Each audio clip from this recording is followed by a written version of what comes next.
જે ઉજવણી છે એક સારી કિશોરીઓ માટેની છે સ્પેશિયલ, અને એ પણ એક આપણે મહત્વની, એટલે કે જે માસિક દરમિયાન જે સ્વચ્છતા છે એના વિશેની છે. અત્યારે તમે બધા મોસ્ટ ઓફ કિશોરી છો એટલે આ વાત કરવાની છે કે લગભગ માનો ને કે તમે 6ઠું 7મું ભણતા હોય ત્યારથી માસિકની શરૂઆત થતી હોય છે.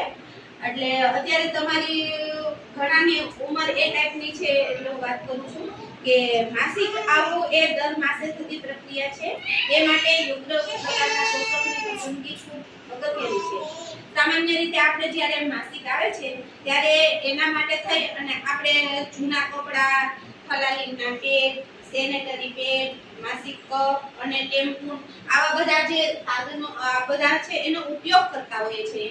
આ ઉપયોગ આપણે કરીએ તો એના ઉપયોગ અને એની સ્વચ્છતા એ પણ જરૂરી છે.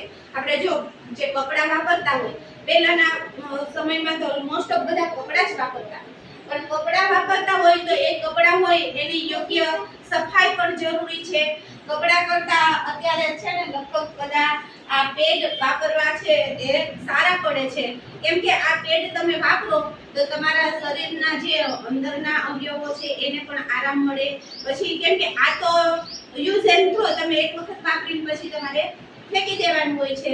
તો એને તમારે પછી એનું ઇન્ફેક્શન એ ન લાગે. જો જૂના કપડાં તમે વાપરતા હોય તો એ કપડું ક્યારેક તમે વ્યવસ્થિત સુકાવું ન હોય અથવા તો તમે એવી જગ્યાએ સુકાવેલું હોય કે એમાં છે તમારે જે ઇન્ફેક્શન એટલે બહારના જે જીવાણુ હોય એમાં હોય તો એના હિસાબે આપણા જે અમુક જે અવયવો હોય એ બહુ નાજુક હોય છે અને એમાં ઇન્ફેક્શન પણ તરત લાગી જતું હોય છે. માસિક દરમિયાન અમુક જે તમારા જે નાકો હોય એ ખુલ્લા રહેતા હોય છે તો એના હિસાબે એ ઇન્ફેક્શન તમને શરીર સુધી પણ પહોંચે અને ઘણી વખત બહુ મોટું સ્વરૂપ ધારણ કરી લે.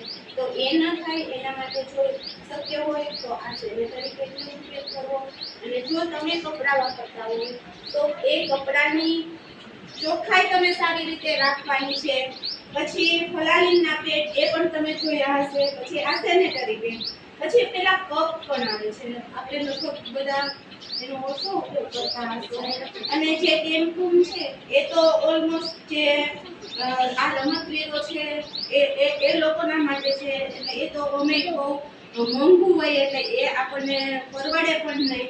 અને આ પેડ છે એ તો તમે આ પેલામાં જઈએ આપણે જનધનમાં તો 1 રૂપિયાનું એક પેડ મળે, તમને 10 રૂપિયાના 10 એનું પેકિંગ મળે. એટલે એ બધાને પોસાય.